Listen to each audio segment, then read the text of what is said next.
Bismillahirrahmanirrahim. Alhamdulillahilladzi ja'ala likulli ummatin ajal fa idza jaa ajaluhum la yastakhiruna sa'atan wa la yastaqdimun. Asyhadu an la ilaha illallahul malikul haqqul mubin wa asyhadu anna muhammadar rasulullah sadiqul wa'dil amin. Allahumma salli wa sallim ala sayyidina Muhammadin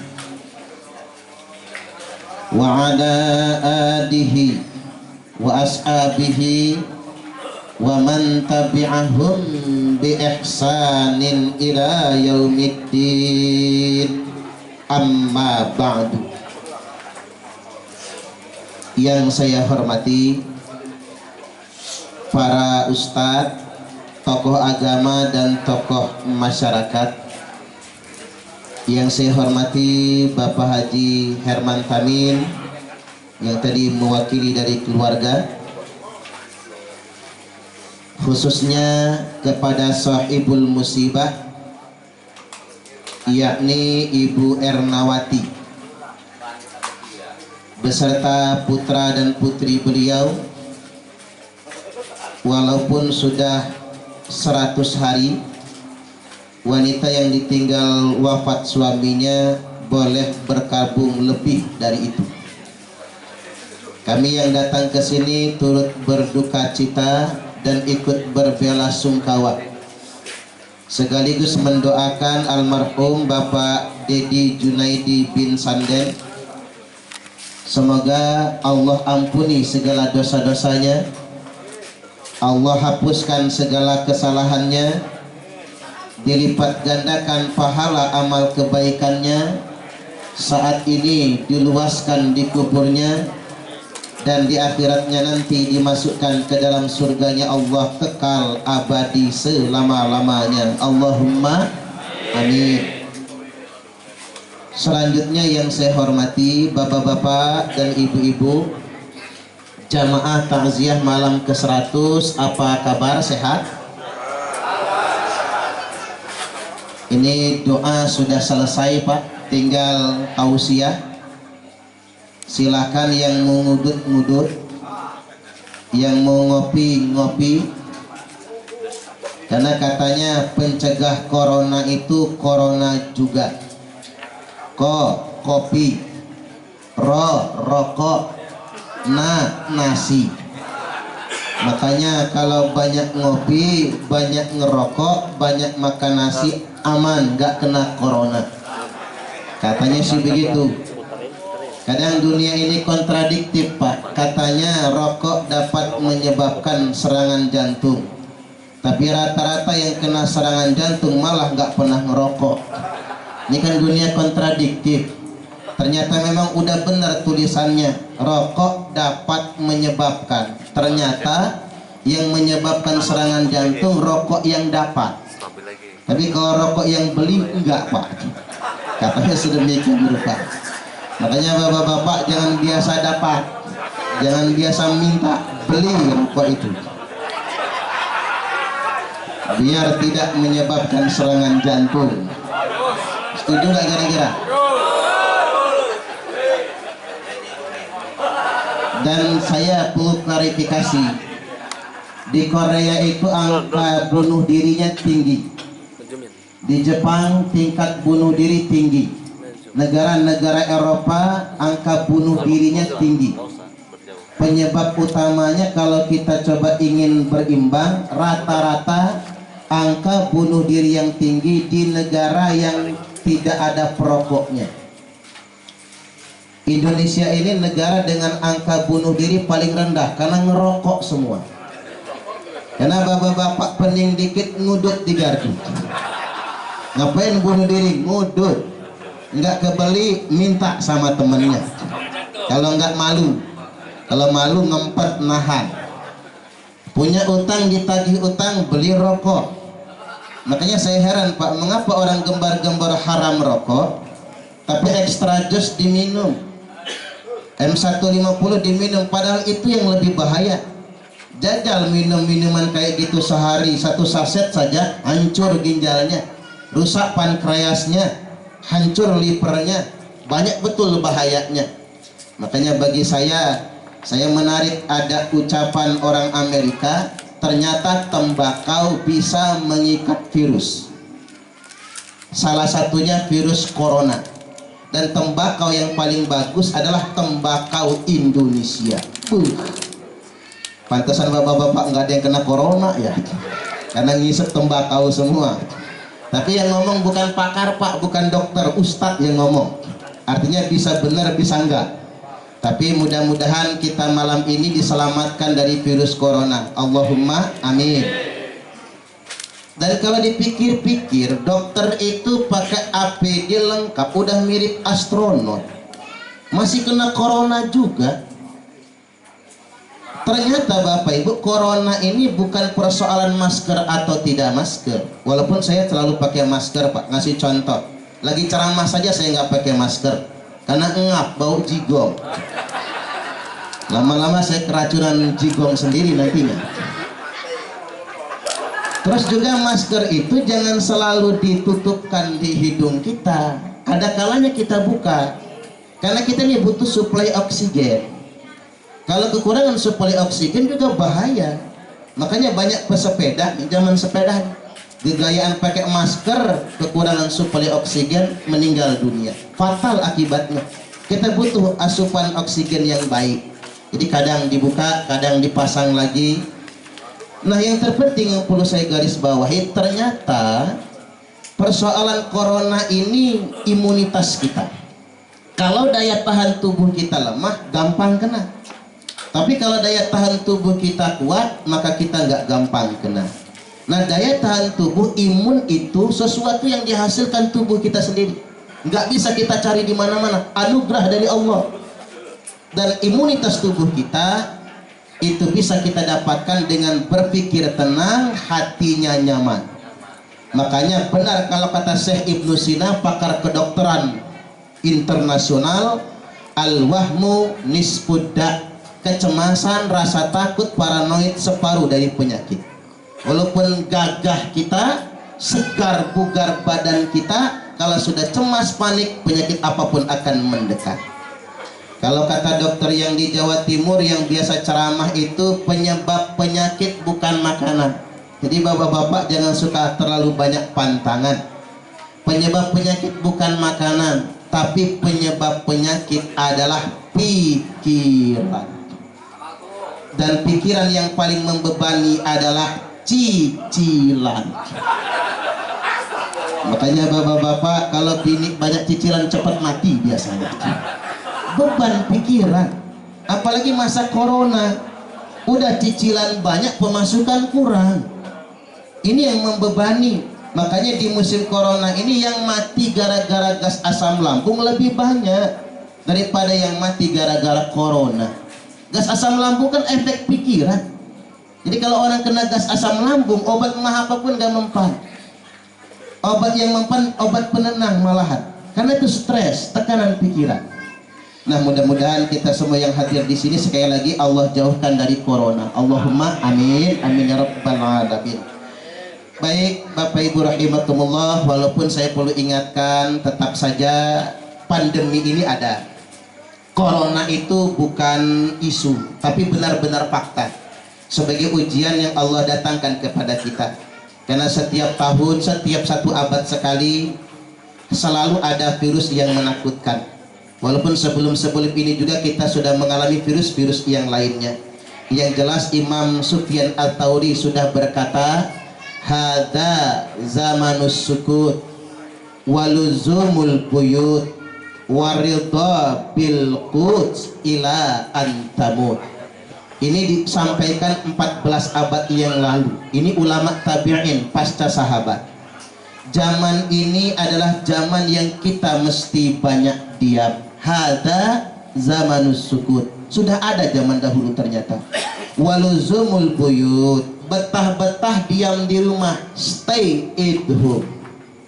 Waridha bil qut, persediaan makan diridhoi, irit jangan boros. Ila antamut, sampai engkau mati. Berarti sejak zaman dahulu kala sudah ada yang namanya wabah. Dan ketika wabah muncul, kita dihimbau stay at home.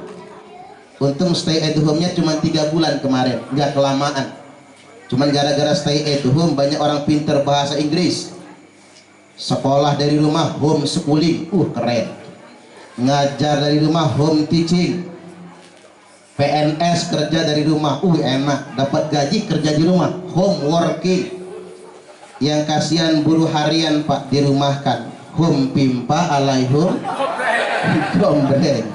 Makanya kita mesti peduli kalau ada keluarga kita terpaksa dirumahkan tanpa digaji. Saatnya yang masih bergaji berbagi. Setuju nggak kira-kira? Mana kasat sodakotum mimmal, sodakoh tidak akan pernah mengurangi harta. Baliyazdad, baliyazdad, baliyazdad, malah ditambah dan semakin ditambah. Baik, sekarang kita masuk ke materi ta'ziah. Ibu Ernawati beserta anak-anak mengundang kita untuk mendoakan almarhum. Sejauh mana pentingnya mendoakan orang mati? Begini Bapak Ibu, Nabi bersabda, ad-du'a'u was-shadaqatu hadiyatan ilal mauta. Doa dan sedekah itu adalah hadiah untuk orang mati. Jadi kalau Bapak Ibu pengen ngasih hadiah buat orang mati, bukan pakai papan bunga, bukan pakai kijing mewah. Kijing itu hanya buat pandangan mata orang yang hidup. Papan bunga itu cuman buat hiasan bagi orang yang lihat.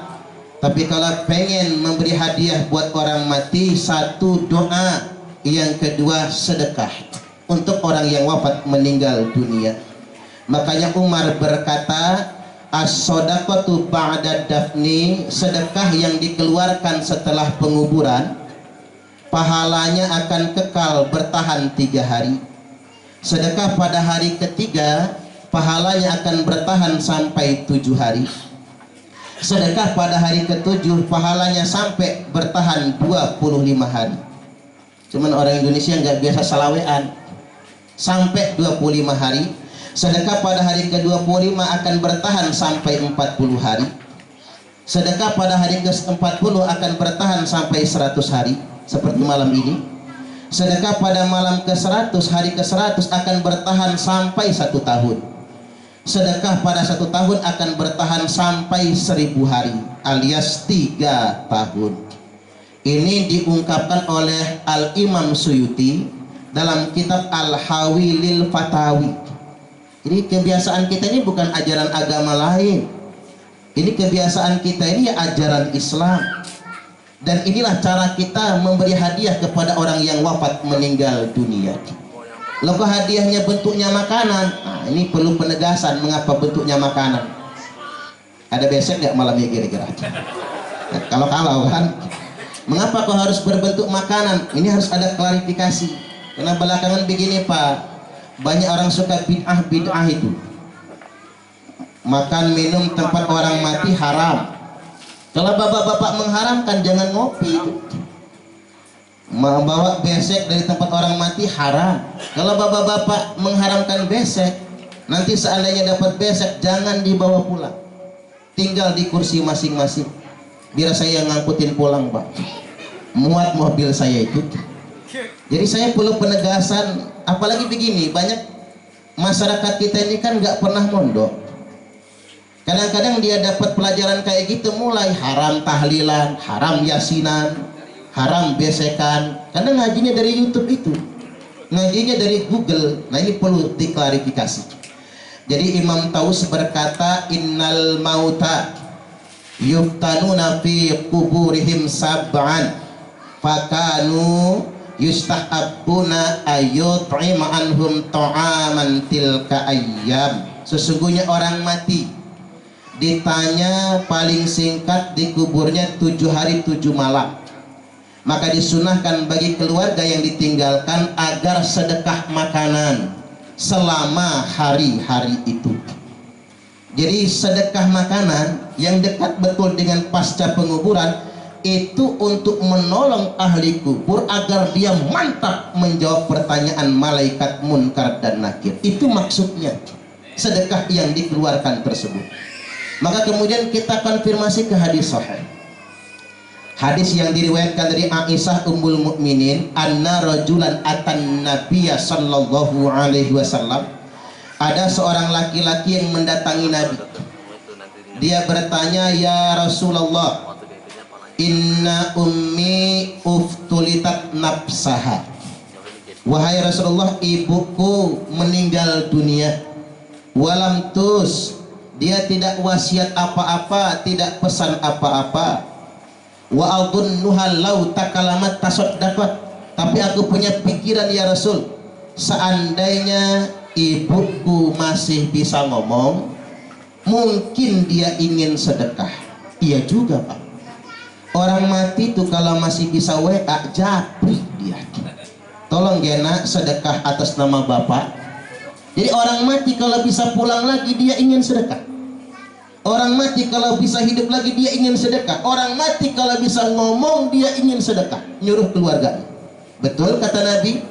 Maka saya tanya, ya Rasul, apa yang fa'uha in tasaddaqtu anha? Apakah ibuku yang sudah dikubur itu bisa mendapatkan manfaat pahalanya bila aku sedekah yang pahalanya atas nama dia? Jawab Nabi, na'am ya tasaddaq anha, sedekahlah atas nama ibumu karena manfaatnya sampai kepadanya. Hadis ini sahih Al-Bukhari, nomor hadis 1388. Sahih Muslim nomor hadis 1004. Sahih muttafaqun alaih. Lantas dia bertanya lagi, sahabat ini namanya Sa'ad, ya Rasul, ayat sedekati afdol, apa sedekah yang utama? Saqyul ma, bagikanlah air minum. Makanya kalau terkait dengan sedekahan pasca kematian, bahasa orang sekarang, gak ketang air minum keluarkan, beli Tripanca, gak apa-apa lah nyebut merek ya. Ini mau masuk YouTube soalnya Pak, nanti YouTube saya ditonton, di subscribe ya Pak ya, biar viral kayak yang lain-lain itu. Jadi beli Tripanca, beli Grit misalnya. Nah, Grit ini asli Lampung kalau Grit ya. Beli Grit, beli Aqua. Ya kalau nggak kebeli, rebus air sumur, hidangkan. Ustadz, gasnya lagi habis. Ya sudah, nggak usah direbus air sumurnya, langsung tuangin ke gelas. Tapi jangan ngomong-ngomong.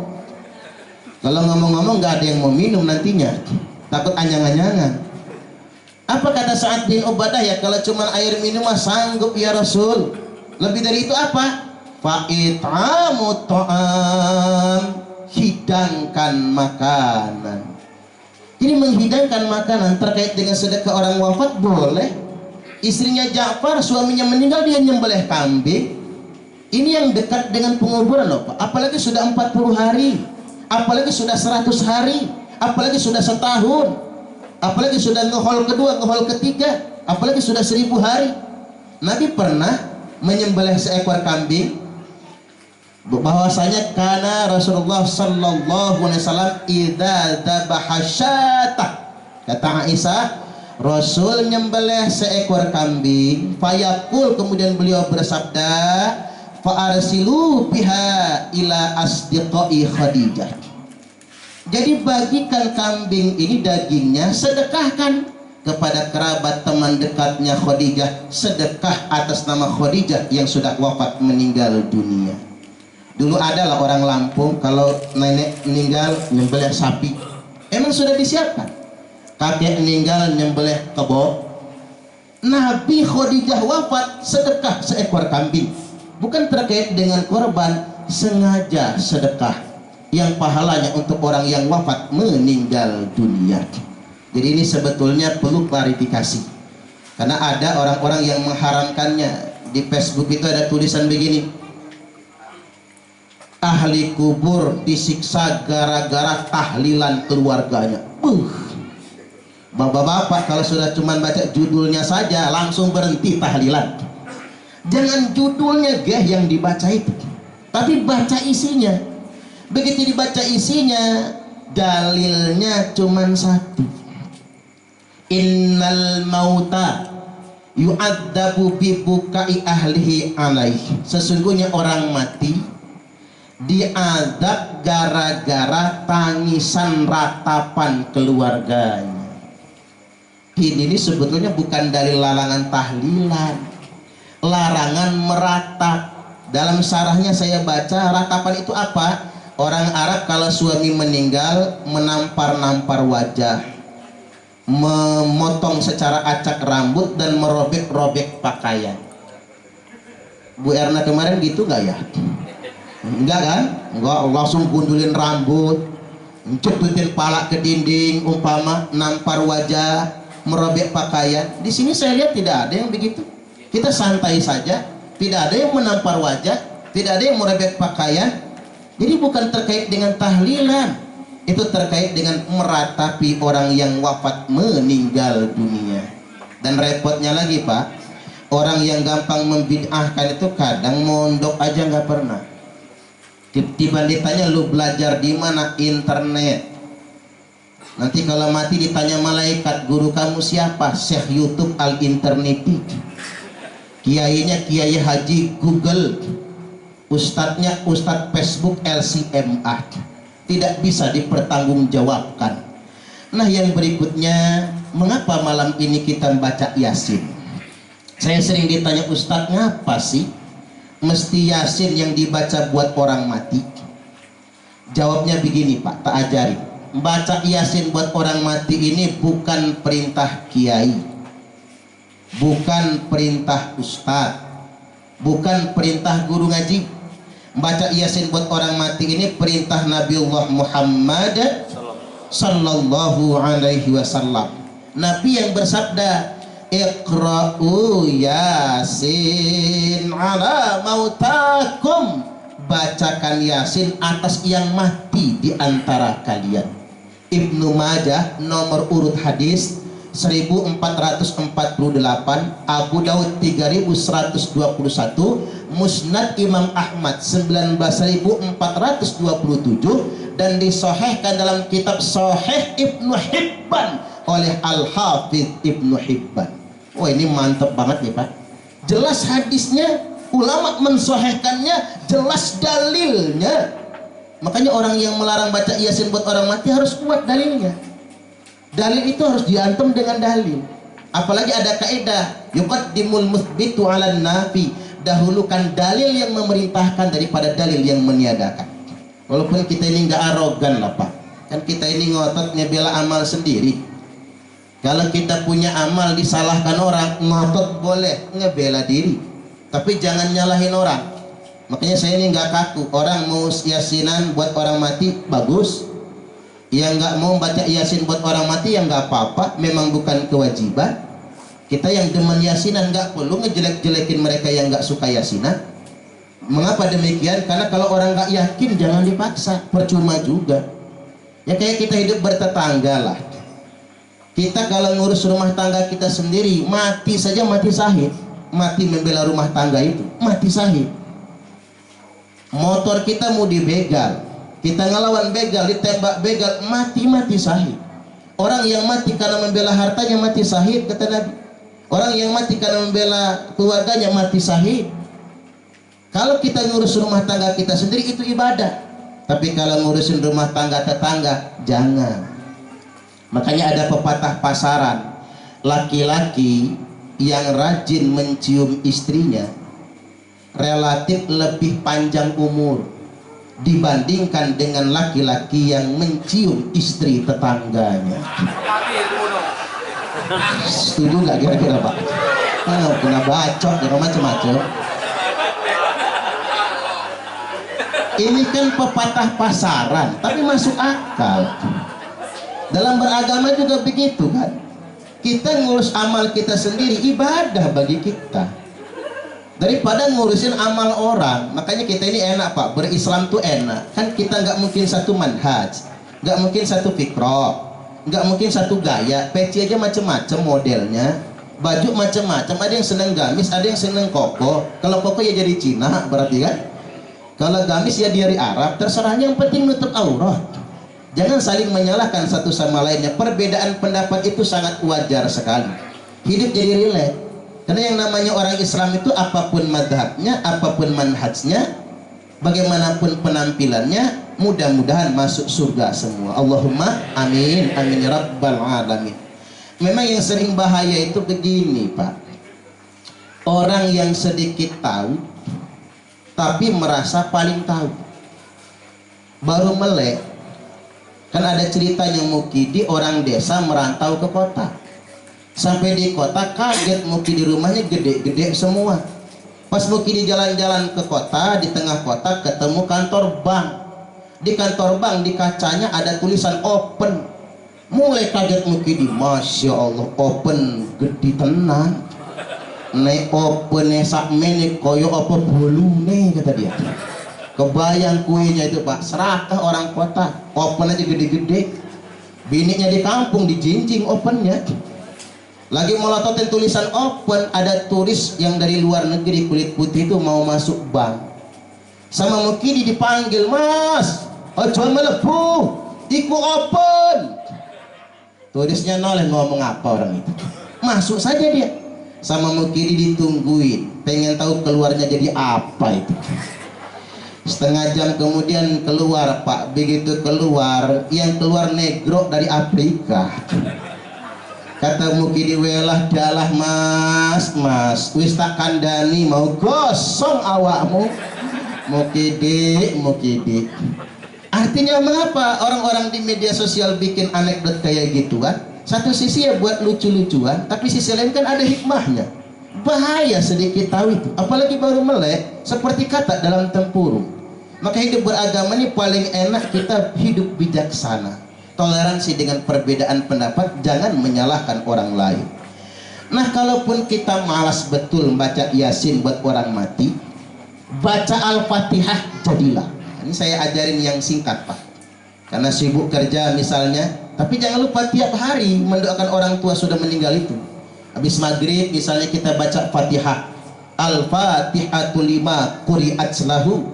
Karena Al-Fatihah itu tergantung niat yang membaca. Itulah multifungsinya Al-Fatihah. Kita baca di sholat, memang dia rukun sholat. Nggak sah sholat orang kalau nggak baca Fatihah, dan nggak bisa diganti dengan sujud sahwi, ngulang sholatnya. Saking luar biasanya Al-Fatihah itu. Al-Fatihah itu dibacakan buat orang mati, bagus. Dibacakan buat yang sedang sakit, doa ruqyah, bagus. Dibacakan buat yang sedang kesurupan, bagus. Dibacakan buat anak kita yang sedang merantau, entah kuliah, entah sekolah, entah mondok, bagus. Nggak bisa Pak anak dikontrol dengan ditelepon terus. Anak lebih pintar bohongnya. Nak jangan pacaran, iya. Nak jangan deketin cewek, iya. Padahal lagi sama ceweknya tuh. Jadi kalau anak pengen selamat, nggak neko-neko, nggak narkoba, bacakan terus Fatihah. Nggak perlu ditelepon terus. Orang berakad haji umrah kita bacakan Fatihah, bagus. Al-Fatihah dibacakan buat laki-laki hidung belang mata keranjang, bagus. Makanya ibu-ibu di dalam tak ajarin kalau punya laki hidung belang, rajin-rajin bacakan Fatihah, hilang belang di hidungnya, nggak akan keranjangan lagi matanya. Termasuk Fatihah Pak, dibacakan buat bini yang mulutnya cerewet kelewat, bagus.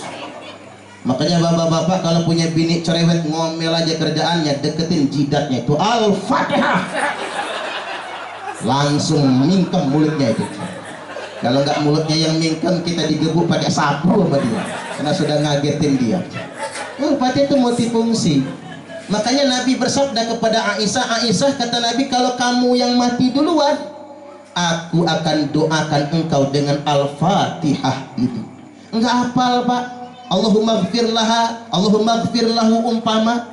Enggak hafal doa buat ahli kubur, khususon liruh, sebutin nama bapak ibunya, bacakan Al-Fatihah, jadilah. Al-Fatihah merupakan doa yang paling utama.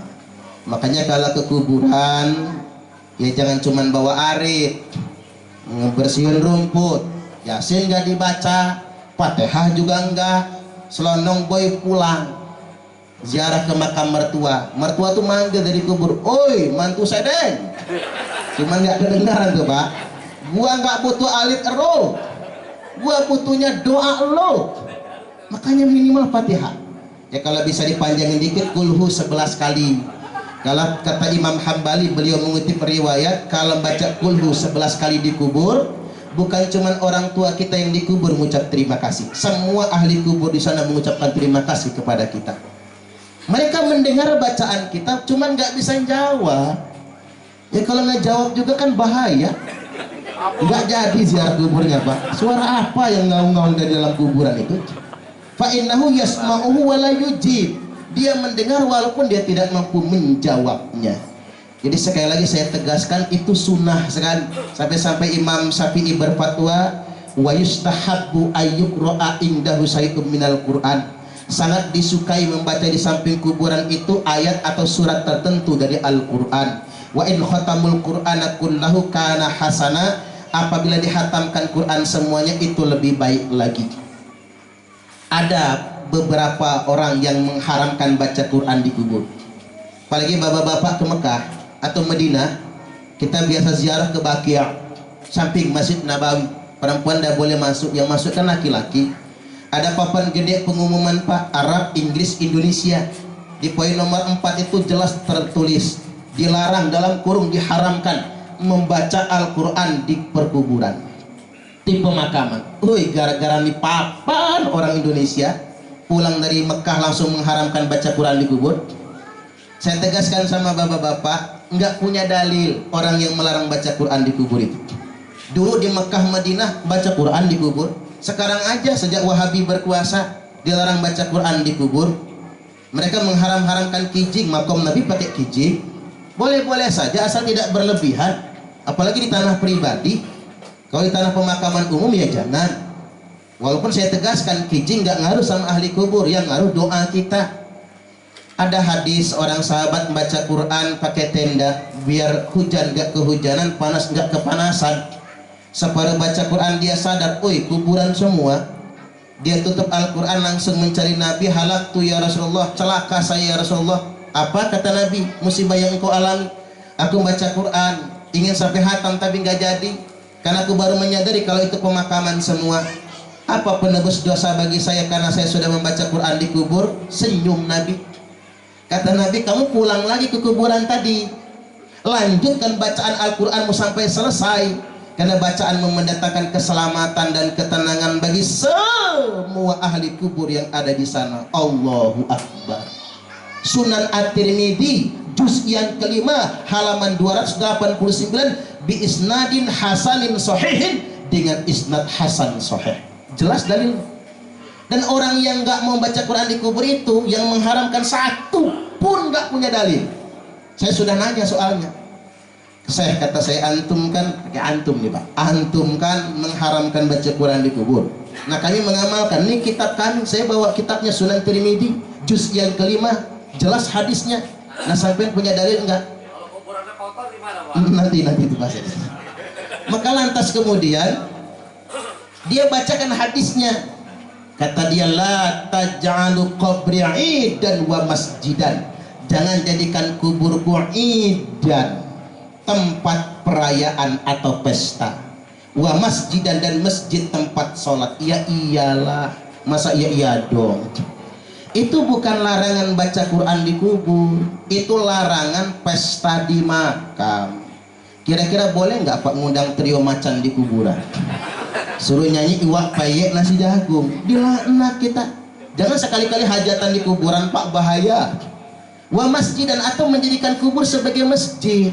Zuhur bukannya ke masjid, malah kita sholat di makam. Nah itu yang tidak boleh. Tapi kalau antara makam dengan masjid ada batasnya, boleh. Masjid Nabawi di dalamnya ada makam Nabi, Abu Bakar, Umar radhiyallahu anhuma. Makam para wali ada batasnya, ada pesariannya, ada pemakamannya, ada masjidnya. Yang penting bukan di atas kuburan. Nah, kalau kuburan kotor tadi seperti yang ditanyakan, bersihin. Mana anak cucu ini nggak pernah ziarah? Namanya ziarah kubur itu bukan baca Yasin di malam Jumat saja. Nabi itu Bapak Ibu ziarah kubur tiap malam Jumat, tiap malam Jumat. Jadi Nabi ziarahnya bukan siang, malam Jumat. Cuman orang Indonesia ini penakut. Kalau malam Jumat ke kuburan, takut keluar ini pelet sama mak lampir. Makanya orang Indonesia milihnya bukan ke kuburan, tapi membaca dari rumah. Tapi harus sering-sering diziarahi kuburan tersebut. Ziarah ke makam orang tua adalah bagian daripada ibadah. Ini penegasannya. Baik, yang berikutnya saya tambahkan sedikit lagi. Di balik peristiwa wafatnya Bapak Dedi Junaidi, ada peringatan bagi kita yang masih hidup ini bahwasanya kita pasti akan mati juga. Betul tidak kira-kira? Oleh karena itu Bapak Ibu, tidak ada yang bisa lari dari kematian. A'udzubillahi minasyaitonir rajim. Qul innal mautal ladzi tafiruna minhu fa innahu mulaqikum. Katakanlah, sesungguhnya mati yang kalian semua ingin kabur dari kematian itu, sesungguhnya kematian yang akan menjumpai kalian. Kemanapun kita pergi, kita tidak akan pernah bisa lari dari kematian kita. Walikulli ummatin ajal, tiap-tiap umat itu punya ajalnya. Maka pilihan kita ini bukan kabur dari kematian. Makanya kasih rumus ya Pak, mengapa kita mencegah corona? Pakai prokes ya, protokol kesehatan, protokol medis. Itu bukan biar nggak mati, biar sehat. Asihatu khairum minal ghina, karena sehat itu lebih baik daripada kaya. Betul nggak kira-kira? Udah kaya raya kita kalau penyakitan kan nggak enak. Mending rumah geribik tapi makan nasi sekali 3 piring, sayur nangka, ikan asin, sambal terasi, lalap jengkol. Mantap, enggak penyakitan. Daripada rumah mewah, makannya tiwul segenggam. Benar itu, asihatu khairum minal ghina. Sehat lebih baik daripada kaya. Jadi kita ini menjaga kesehatan bukan karena takut mati, biar tidak sakit. Karena sakit itu gak enak. Kalau sakit nggak bisa tahajud, kita nggak bisa puasa, nggak bisa baca Quran banyak-banyak. Kalau masalah ajal, yang sehat mati aja banyak. Dan rata-rata begini Pak, umat Nabi ini akan dimatikan pada hari kelahirannya. Ini hari apa ini? Sabtu ya? Malam Minggu, besok Minggu. Ada nggak yang lahir hari Minggu Pak? Kalau ada siap-siap, jangan-jangan besok matinya. Akan dimatikan pada hari kelahirannya. Dan enak, saya kasih clue-nya ini. Biar bapak-bapak siap-siap ya. Orang Islam itu kan Allah kasih tanda kematiannya. Makanya Nabi itu dicabut nyawanya, yang pertama kali mati kan telapak kakinya melengkung. Makanya ini ilmu, kalau telapak kaki sudah melengkung, umurnya paling lama 3 hari mati. Coba periksa telapak kaki masing-masing. Nah kalau sudah melengkung ya 3 hari lagi. Maksimal itu, maksimal. Jangan-jangan besok. Walaupun masih bisa ketawa sekarang. Terus begini, ini ada kaitannya sama corona sebetulnya. Orang yang sudah mau mati itu dicabut kelezatannya. Jadi lidahnya terasa baal, hambar, campah. Minum apapun nggak berasa segar. Nah, kopi itu ada rasanya nggak? Itu kuenya itu masih ada rasanya. Kalau hambar, 3 hari lagi. Bahkan ngerokok Pak, ini bisa ngecek. Orang yang sudah mau mati, asapnya itu nggak ngebul lagi, malah turun ke bawah. Makanya bapak-bapak kalau ngudut kok asapnya turun ke bawah, nah 3 hari lagi nih kayaknya asap aja nggak mau terbang lagi. Cobalah Pak, kalau di rumah sakit kan infus aja nggak masuk. Orang yang sudah mau mati tusuk jarum infusnya nggak mau jalan, sudah nolak dia, karena rezekinya sudah dicabut. Itu tanda-tandanya, biar siap-siap. Bahkan tulang belakang ini berubah, biasanya kan tegak melengkung. Orang yang sudah mau mati lepek dia, rata dengan lantai kalau terlentang. Nah duduk pun mesti cari sendera. Coba lihat yang nyender-nyender ya. Kalau nggak bisa tegak lagi ya siap-siap. Makanya kita ini bisa memilih mati husnul khotimah Pak, karena Allah kasih tandanya. Baik, saya tambahkan penegasannya begini. Kita nggak bisa lari dari kematian, tapi kita bisa memilih mati husnul khotimah. Jadi ajal itu pasti, caranya pilihan.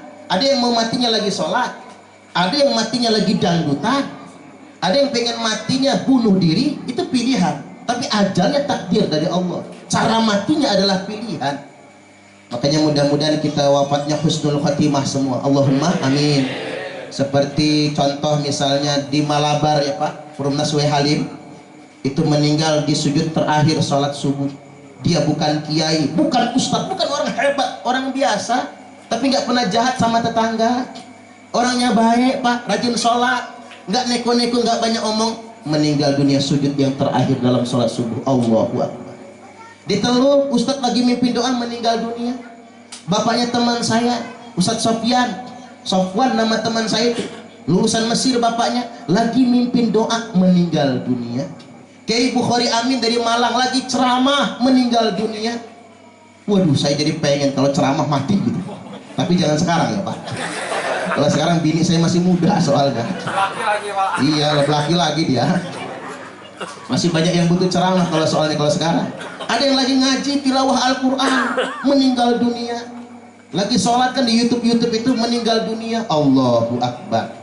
Ya kalau kita nggak bisa kayak gitu umpaman, nggak bisa, kita bisa memilih cara kedua.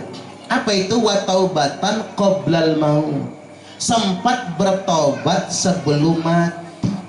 Karena Nabi pernah berdoa kepada Allah, ya Allah, terimalah taubat umatku. Kata Allah, ku terima taubat umatmu kalau mereka bertobat setahun sebelum ajalnya. Nangis Nabi. Kalau itu takdirmu ya Allah, aku yakin umatku masuk neraka semua. Nggak sempat mereka bertobat. Ya sudah, kata Allah, jangan nangis.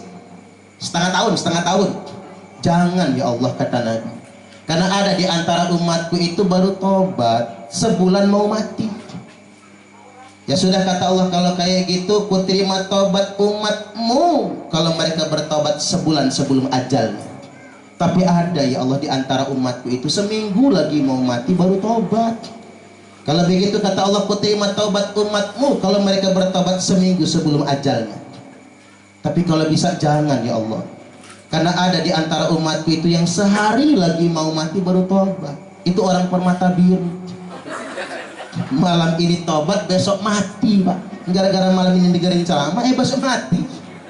Kalau begitu, kata Allah, ku terima tobat umatmu Muhammad kalau mereka bertobat sehari sebelum ajalnya. Tapi ya Allah, kata Nabi, boleh nggak minta sekali lagi? Aku nggak akan minta lagi habis ini. Mohon pepetkan lagi. Oke, kata Allah, kalau peribahasa kitanya, kamu nggak boleh minta lagi. Ini permintaanmu yang terakhir. Ku terima taubat umatmu selama nyawanya belum sampai di tenggorokan. Allahu Akbar. Hanya 1 detik sebelum ajal itu Pak, Nabi langsung pamer di hadapan sahabat sambil nangis. Apa kata Nabi? Innallaha yaqbalu taubatal abdi ma lam yughargir. Sesungguhnya Allah akan tetap menerima taubat hambanya selama nyawanya belum mendesak-desak di tenggorokan. Alangkah baik Allah yang selama ini kita sembah Pak. Itulah beruntungnya jadi orang Islam. Makanya saya ini bertekad dalam diri saya menghapus kebencian sama siapapun. Marah boleh Pak, karena marah itu kan letupan emosi. Di empat malah setruk malahan. Marah boleh. Jadi jangan terlalu kecewa dengan orang sedang marah. Misalnya tetangganya lewat depan rumah agak gimana begitu, jangan suudzon Pak. Jangan-jangan dia habis berantem sama bininya. Itu kan letupan emosi. Marah boleh, benci jangan. Kesel boleh, benci jangan. Ibu-ibu di belakang itu ngambek boleh, benci jangan. Karena begini, mengapa kita nggak boleh benci? Benci penyakit hati. Orang yang kita benci belum tentu masuk neraka. Kita sendiri belum tentu masuk surga. Ya nggak kira-kira? Maka dalam hidup ini hapuslah semua kebencian. Jangan jadi haters. Menderita kita kalau menjadi pembenci. Suka nggak suka, like and dislike itu pilihan. Tapi membenci itu jangan. Itu persoalan. Apalagi membenci sesama saudara muslim. Saya ambil contoh satu lagi. Dikit lagi saya minta waktu ya. Saya ambil contoh sederhana Pak. Jupe. Tahu Jupe nggak? Julia Perez. Jupe itu jangan-jangan masuk surga. Kalau Jupe masuk surga, nanti bapak-bapak kaget. Pas Pak Aizor masuk surga ketemu Jupe. Ini Jupe ya, iya ini Bang Aizor, kenal ya. Apa pernah ketemuan gitu? Kan Pak Aizor yang menjadi kaget. Lu kok lu bisa masuk surga? Ya bisa lah, surga punya Allah kata dia. Enggak, lu kan mantannya Gaston Castanyo. Tapi kok bisa kelakuan lu udah ketahuan di dunia, tapi kok masuk surga? Ceritanya begini kata Jupe, saya kan kena kanker, berobat sampai luar negeri, duit habis, tapi penyakit nggak sembuh-sembuh. Nah kan penyakit kanker itu menghapus dosa. Jangankan kanker Pak, jangankan diabetes, jangankan penyakit parah yang lain, pening pala saja menghapuskan dosa 40 hari. Makanya kalau bisa kita ini sakit pala 40 hari sekali. Antemin bodrek sakit pala lagi 40 hari berikutnya antem paramik, nggak apa-apa, ngapusin dosa. Nih Jupe ini kena kanker, begitu pulang kata malaikat, Jupe, duitmu habis. Kalau lu mati sekarang nih dosamu lagi habis, dikafarat karena penyakitmu. Kamu tinggal tobat saja, kamu mati tanpa dosa. Tapi kalau kamu panjang umur, kamu ketemu lagi sama Gaston Castanyo, maksiat lagi kamu bisa mati su'ul khotimah. Kata Jupe, ya sudahlah malaikat, cabut sekarang nyawa saya. Dicabut nyawanya, Jupe mati tanpa dosa, makanya masuk surga. Ini cerita saya ya Pak ya, bener enggaknya saya nggak tahu, ini cuman umpama. Hanya Jupe nanya sama Pak Aizor, Bang Aizor kok baru nongol sekarang? Iya gua telat, mampir soalnya. Mampir kemana ya? Ke tetangga sebelah. Emang di sebelah ada apa? Ada trio macan lagi nyanyi uak peyek dalam neraka umpama. Tapi jangan diaminkan Pak, nanti beneran loh. Kita doakan Pak Aizor langsung masuk surga. Allahumma amin, amin ya rabbal alamin. Baik, demikian dari saya kesimpulannya, mudah-mudahan Bu Ernawati dan anak-anak diberikan kesabaran. Imro'atan idza mata zaujuha walam tatazawwaj, wanita yang ditinggal mati suaminya dan tidak kawin lagi masuk surga. Tapi ini hanya untuk janda ya Pak, duda nggak dihitung. Allah tuh tahu banget kalau duda itu nggak tahan ya. Ini hanya buat janda yang ditinggal mati suami. Subhanallah. Setuju banget ya ibu-ibu. Sekilit katanya ya. Setuju banget ya.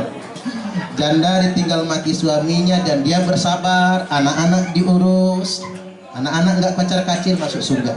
Maka benar pepatah orang dulu, kalau ayam mati jagonya, anak ayam antem, dihimpun oleh induknya. Tapi jangan kebalik, anak ayam mati induknya bisa pacar kacir, karena jagonya kanji lagi soalnya. Walaupun nggak semua Bapak Ibu. Baik, demikian sekali lagi, kurang lebihnya mohon maaf dan kepada Allah Ta'ala mohon ampun. Wallahul muwaffiq ila aqwamit thoriq. Assalamualaikum warahmatullahi wabarakatuh.